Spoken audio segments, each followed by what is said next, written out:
The difference between Photoshop versions. I'd like to start by saying there's virtually no difference between the PC and the Mac version of Photoshop. There are a few bits and pieces here and there, sure, but there's nothing remotely important that you should worry about.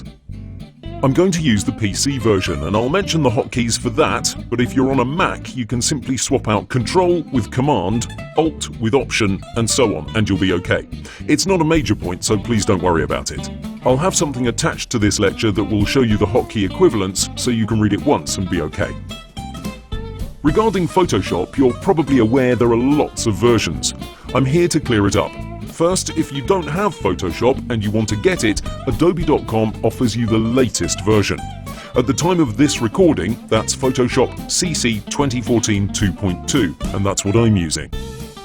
In case you have Photoshop already installed, you may be wondering if it's good enough for this course or for your work in general. The answer is yes, it's fine, as long as it's at least CS4. The idea is that CS4 was launched some 7 or 8 years ago, and I'd say that's the oldest version you should use if you're absolutely strapped for cash and you can't use that free trial for whatever reason. Any older than that, and we'd be in the Stone Age. Seriously speaking, it doesn't matter what version of Photoshop you're using. A quick rundown of all the versions of Photoshop would be this: CS4 and CS4 Extended. Extended means it had some extra 3D tools, nothing special about it.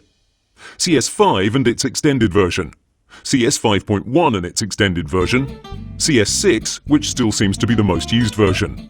CC, that stands for Creative Cloud, was launched in mid-2013 and its version code is 14.0. After a few months, Adobe launched 2 updates that had some nice features which came free, absolutely no charge. That was CC 14.1 and CC 14.2 respectively. Finally, in mid-2014, Adobe launched CC 2014. This too has been updated 2 times, the last update being in December 2014. So currently at the time of this recording, we're at Photoshop CC 2014 2.2. Now I know this is a lot to take in, but you know what? You don't have to remember any of these. In case you really want to get it, simply rewatch the video and then I'll attach a few links to the lecture so you can browse through all the major changes. Fact is, for a beginner, it doesn't really matter that much. These added bells and whistles are great, don't get me wrong, but for a beginner, it doesn't make much of a difference. The course is version independent, so if they release Photoshop 20 next week, all the content will still be very much relevant. What are some of these features? Well, for example, they just added support for 3D printing. Or they now allow you to store assets on the cloud so you can have access to them from anywhere. You now get the benefit of improved guides. Now, if you're just starting out, these things probably don't excite you. To tell you the truth, half of them, if not more, leave me cold as well, and that's because Photoshop is a very versatile program. I mostly use it for my web design and mobile app work, so when they announce 3D printing capabilities, well, that does nothing for my workflow. So keep in mind that although some features are remarkable, they're not for everybody.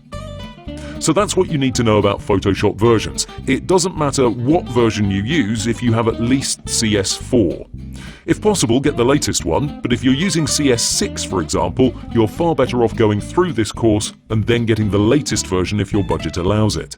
You won't lose much by not having the latest and greatest, I promise. With that out of the way, let's continue.